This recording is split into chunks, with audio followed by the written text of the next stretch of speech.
Okay, magandang hapon ulit. Nandito ulit tayo kay Papa RV. Siya ang father ni Wonderboy na nasa Jensen ngayon.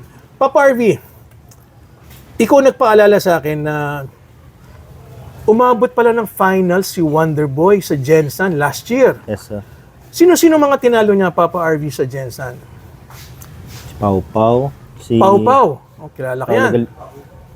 Galito, si Alcano. Alcano. Wow, world champion. Double world champion. Tinalo sa Jensen. Saka sa semifinals, sir, si Dennis Orcullo, Dennis the Orcullo. RoboCup. Isipin mo nga naman, ano ha? So, tinalo niya ang mga former world champion. yes, sir. Tapos, nakalaban niya si Baset. Sa finals. Ano naging score niya kay Baset sa finals? 9-5, hingata, sir. 9-5. Paano ba ang naging bakbakan nun? Lamang ba all the way si Baset? O dumidikit si Wonderboy? Nung una, dumidikit pa. So, sa huli, buwena sa bola si Kwan. So, nang sabi mong dumidikit, nag 3-all o 4-all man lang? Anong pinakadikit na score? 3-2 yata.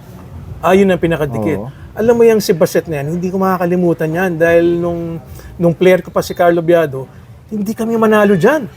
Pero sa bagay, hindi kami manalo na ni Carlo kasi yung teritoryo niya noon, doon pa sa Dasmariñas, Cavite, kabisado ni Baset yung mesa. Pero alam mo, yung galing ni Baset, lumalabas na ngayon. Isipin mo doon sa Joy Tournament, 2 beses nag-champion sa maliit na packet. Pagkatapos, kung di ako nagkakamali, ang isang tinalo niya magaling, correct me if I'm wrong, tinalo niya si Fedor Gorst nung dumating dito. Tama ba ako, Jude? Ganun na kagaling si Baset. Parang si Baset, parang sleeping giant. Yes, sir. Galing. No? Ngayon, alam mo, maganda rin yung nandito si Wonderboy. Dahil sa dami kasi ng mga magagaling, tulad nila Baset ngayon, sila Anton, pag yan, pinagtatalo niya, ang bilis ng iaangat niya.